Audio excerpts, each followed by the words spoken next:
Depois de Fallout 3 de 2008, a Bethesda foi trabalhar no Skyrim, que seria lançado em 2011. Como a Bethesda estava apaixonada pela franquia Fallout, ela achou que não poderia demorar muito para lançar um outro Fallout. Então, conversou com a Obsidian para fazer um novo Fallout. Fallout New Vegas, lançado em 2010 para PC, Xbox 360 e PS3, foi feito pela Obsidian Entertainment, uma empresa fundada por ex-membros da equipe de desenvolvedores originais do Fallout 1. As discussões para New Vegas começaram entre a Obsidian e a Bethesda por volta de 2008 a 2009. Eles sabiam que o jogo não seria uma sequência direta e tradicional de Fallout 3, e foi chamado de Fallout 3.5 dentro da Obsidian. Ele foi projetado especificamente para ser mais um pacote de expansão do que uma sequência. No entanto, Todd Howard sentiu fortemente que New Vegas deveria ser seu próprio jogo. Como a Bethesda já tinha feito um Fallout na costa leste dos Estados Unidos, a Obsidian ambientou o jogo no oeste americano.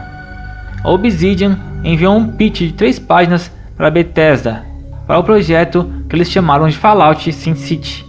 O jogo foi posteriormente renomeado para Fallout Vegas e depois, finalmente, Fallout New Vegas. Originalmente, New Vegas teria 3 raças jogáveis: humano, ghoul e supermutante. Mas a Obsidian teve muita dificuldade em fazer com que todas as armas e armaduras do jogo funcionassem bem em todas as 3 raças. Então, a Bethesda recomendou fortemente que a Obsidian deixasse essa ideia de lado, e ela fez isso. A versão de lançamento do jogo passou um total de 18 meses em desenvolvimento. A Obsidian recebeu quase um ano adicional depois para produzir os 4 DLCs e os outros patches de correção para o jogo. Fallout New Vegas levou os jogadores para o deserto de Mojave, com a antiga Las Vegas como foco principal do jogo. A Obsidian reintroduziu o sistema de reputação dos jogos originais aqui, para que suas ações ao longo do jogo afetassem a maneira como você interagia com os personagens e que suas ações tivessem mais consequências do que Fallout 3. E adicionou um modo hardcore especial, que adicionou um novo nível totalmente novo de realismo e intensidade ao jogo.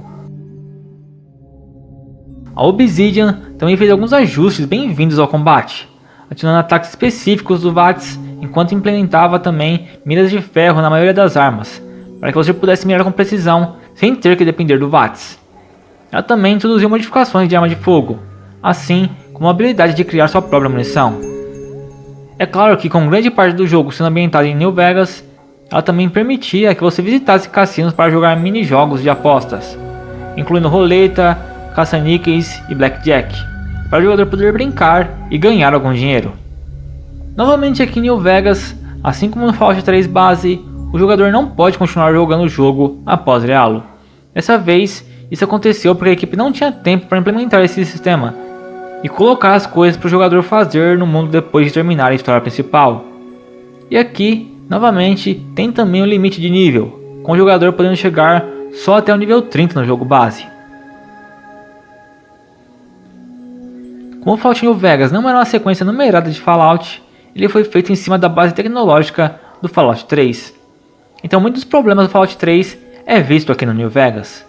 O sistema de tiro ainda é ruim, embora tenha melhorado um pouco. E New Vegas foi lançado cheio de bugs e problemas técnicos.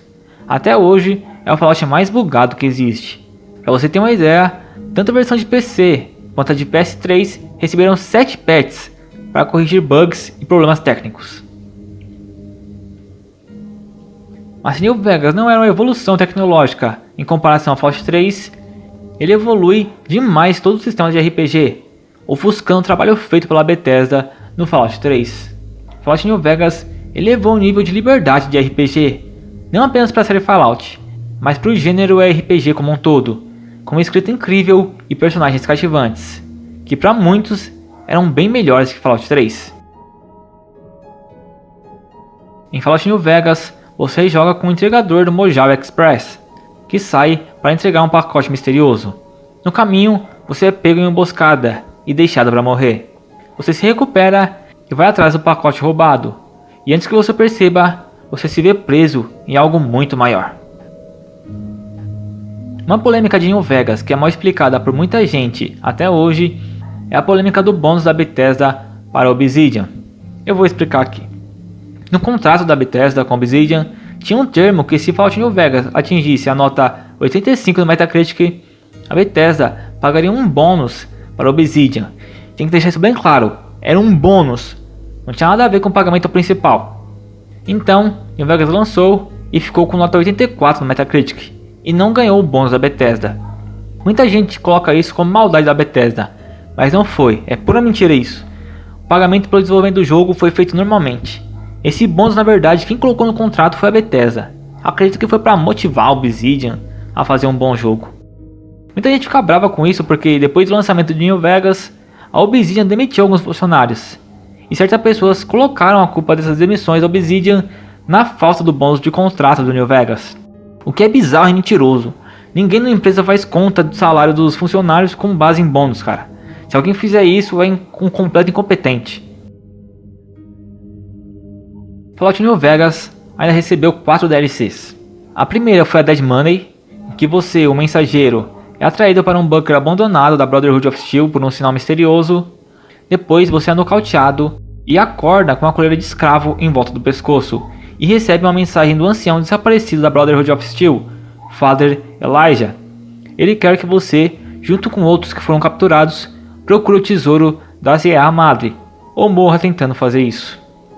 Dead Money apresenta novos inimigos, novas missões, novas conquistas e aumenta o nível máximo do jogador de 30 para 35.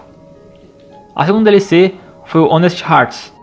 A história leva o protagonista ao Canyon of Zion, onde ele tropeça em uma guerra entre 3 tribos. Assim como no primeiro DLC, uma vez iniciado, o jogador tem que terminar suas novas missões antes de poder retornar ao conteúdo principal do jogo. Ele também tem que deixar para trás seu companheiro e parte do seu equipamento. A estrutura dessa DLC é um pouco diferente. Enquanto Dead Money conta uma história linear, Honest Hearts é mais sobre explorar essa nova área do jogo. O nível máximo do personagem é aumentado em mais 5 e uma variedade de novos inimigos, vantagens e armas é adicionada ao jogo. A terceira DLC foi o Old World Blues. Dessa vez, o protagonista visita uma antiga cratera de pesquisa chamada Big MT, na qual as maiores mentes dos Estados Unidos da América deveriam pesquisar em um ambiente perfeito. Como esperado, dá muito errado tudo isso. Além das missões da história, o DLC adiciona novos inimigos, novas vantagens, novos equipamentos para mexer e um limite de nível aumentado novamente em 5. E a nova área tem que ser concluída antes de voltar ao jogo principal. O quarto DLC foi o Lonesome Road. Ela leva o jogador para o Divide, um lugar destruído onde a radiação mutilou os habitantes ainda mais do que os ghouls geralmente são mutilados. O protagonista também conhece o misterioso mensageiro Ulysses, e a história dessa DLC fornece informações para amarrar várias pontas soltas dos DLCs anteriores e do jogo principal. A DLC faz jus ao seu nome, é uma experiência linear com meios limitados para explorar áreas opcionais. No entanto, a estrada em si oferece várias áreas variadas, como prédios desmoronados ou cavernas. Além disso, há também novos inimigos, novos itens, novas vantagens e um limite de nível novamente aumentado para 5. Em contraste com os DLCs anteriores, o jogador pode deixar a nova área a qualquer momento que quiser. Com todas as DLCs juntas, o nível máximo do jogo sobe para 50, e elas adicionam cerca de 19 horas de história principais e até 30 horas completando tudo dessas DLCs. E em 2012, depois que todas as DLCs do jogo foram lançadas, a Obsidian lançou uma edição definitiva do jogo, chamada Fallout New Vegas Ultimate Edition, para PC, Xbox 360 e PS3, que continha o jogo base junto com todas as DLCs. E não podemos falar de Fallout sem falar de mods. E Fallout New Vegas é talvez o jogo mais modificado da série. Novamente aqui tem mods que melhoram texturas, mods que adicionam novas missões, novas armas, armaduras, veículos dirigíveis ao jogo, mods que adicionam multiplayer, mod que modifica completamente o sistema de tiro do jogo, assim como no Fallout 3, e vários outros mods menores. Mas os mods mais legais são os de conversão total, que criam um jogo inteiramente novo através de mods. Alguns mais legais são o Fallout New California, que tem uma campanha totalmente nova, onde você assume o papel de um órfão do Vault 18 da Califórnia e parte de uma missão envolvendo uma guerra entre os supermutantes, Riders e a Nova República da Califórnia.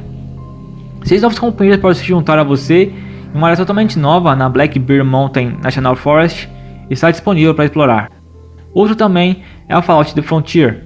É praticamente como um novo jogo gigantesco, onde você começa uma nova aventura centrada entre a NCR e a Legion, nas ruínas nevadas de Portland, no Oregon, apresentando 3 grandes linhas de missões, mais de 60 missões secundárias, centenas de novas armaduras, armas e itens, e dezenas de milhares de linhas de novos diálogos dublados. Outro DLC também é o Fallout 1 The Story, que recria o Fallout 1 dentro do Fallout New Vegas. Enfim, esses foram os mods que eu mais achei legal, mas tem muita coisa para você baixar e modificar o New Vegas. No fim, Fallout New Vegas foi um baita sucesso, vendendo mais de 11 milhões de cópias e sendo finalmente o elo entre os Fallouts antigos da Interplay e os jogos da Bethesda. New Vegas é tão impactante que a cada novo jogo que a Bethesda lança, as pessoas comparam com o jogo da Obsidian. E muitas até pedem um Fallout New Vegas 2 pelas mãos da Obsidian. Não sei se isso vai acontecer, mas pelo menos Fallout New Vegas merecia um remaster bem feito. Isso ele merecia. Mas então é isso, pessoal. Vou ficando por aqui. Fiquem com Cristo sempre e até a próxima.